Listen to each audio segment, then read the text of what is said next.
You ever get the feeling that the history you learned in school was just a little too neat? Like a perfect straight line from the past to the present. Well, today we're diving into the work of the philosopher Michel Foucault. He looked at that neat little line and decided to dig underneath it with this radical method he called archaeology. So let's start with a really basic question. When you picture history, what do you see? Is it a timeline? A single continuous story where one event just logically leads to the next, like a chain of falling dominoes? Yeah, that's the version most of us got. But Foucault looked at that tidy story and asked a pretty disruptive question. Is that really how it all works? To really get what he was on about, we first have to understand the old school way of doing history. Let's call this the classic detective method. Picture this detective showing up at the crime scene of the past, totally ready to piece it all together into one clean story. So what's in this detective's toolkit? Well, the main goal is always to find that single, coherent story. They're on the hunt for continuity, for that straight line of progress. They treat all the evidence, the little traces left behind, as clues to what people were really thinking and meaning. They are always looking for the origin, right? That first domino that kicked the whole thing off. It's all part of a mission to make the messy, chaotic past seem perfectly logical. And this right here gets us to the absolute core difference in their methods. The classic detective sees an old document as a window. They're trying to look through it, to hear a voice from long ago, to figure out what the author really meant. But Foucault's archaeologists, they see that exact same document as a monument. They don't try to look through it at all. They analyze the object itself, its structure, the rules that made it possible in the first place, and how it connects to all the other monuments on the landscape. So just when this classic method seemed to have everything all figured out, this huge contradiction starts popping up that nobody could really ignore. The whole field of history basically started fighting with itself. And well, the case took a very strange turn. Foucault points out this totally bizarre situation. On one side, you've got mainstream historians who are suddenly all about the long game, these huge, stable structures like climate or economics that barely change for centuries. They were smoothing history out. But then on the other side, the historians of ideas, the people studying science, art, philosophy, they were finding the complete opposite. All they saw were sudden breaks, violent shifts, and radical new beginnings everywhere they looked. So you end up with this really strange swap. Mainstream history, which used to be all about kings and big battles, is now talking about these long, sleepy centuries of stability.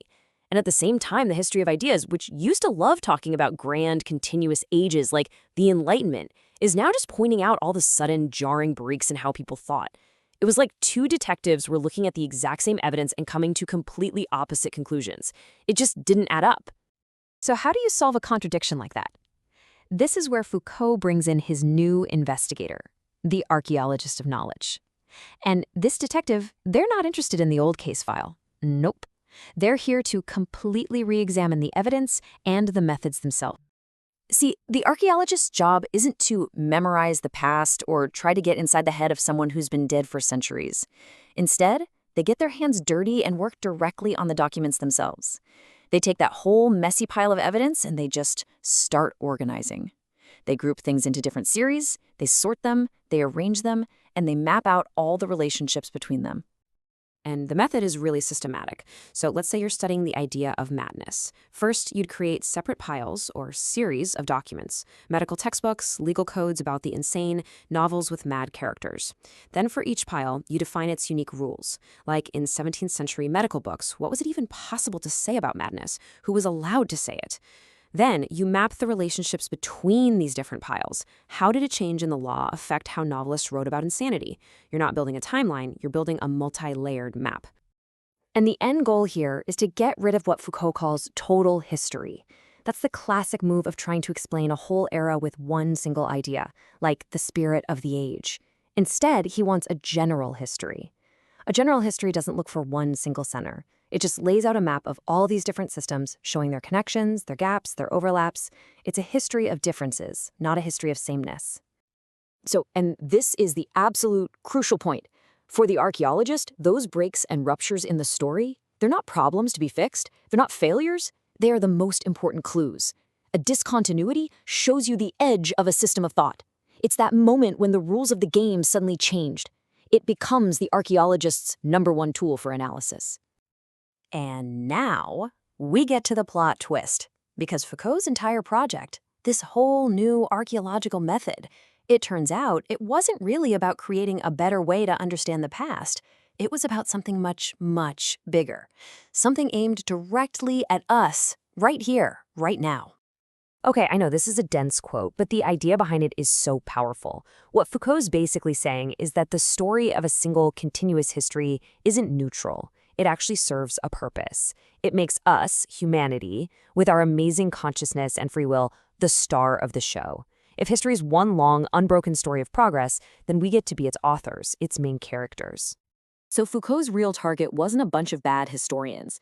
It was this idea of the sovereignty of the human subject. By breaking history up, by showing it as a series of different disconnected systems with their own anonymous rules, he was trying to knock man off the pedestal. He wanted to show that maybe we aren't the grand heroes writing the epic of history. These ideas right here are the real culprits Foucault was after. The comforting belief that our consciousness is in full control, that we're the masters of our own destiny, that history is just our story.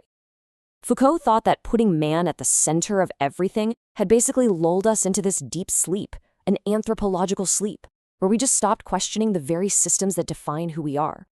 His archaeology was meant to be the alarm clock. So where does all this leave us? I mean, after kicking humanity out of the driver's seat of history, Foucault's archaeology leaves us with a really profound and maybe a little unsettling conclusion about our own lives. And this brings us to the final huge takeaway. We love to think of ourselves as the creators of language, of science, of society. But what Foucault's work shows is that we are also created by them. The very way we think, the desires we feel, the things we just accept as true, all of it is shaped by these vast anonymous systems of knowledge that were there long before we were, and that keep operating, a lot of the time, without our consent. And that leads us to the final haunting question that Foucault's work leaves us with. If we aren't the sovereign subjects, the masters pulling all the strings of history, then what are we? Are we just products of these systems? Or is there still some space left for freedom? That is the unfinished case file that Foucault hands to us to keep investigating.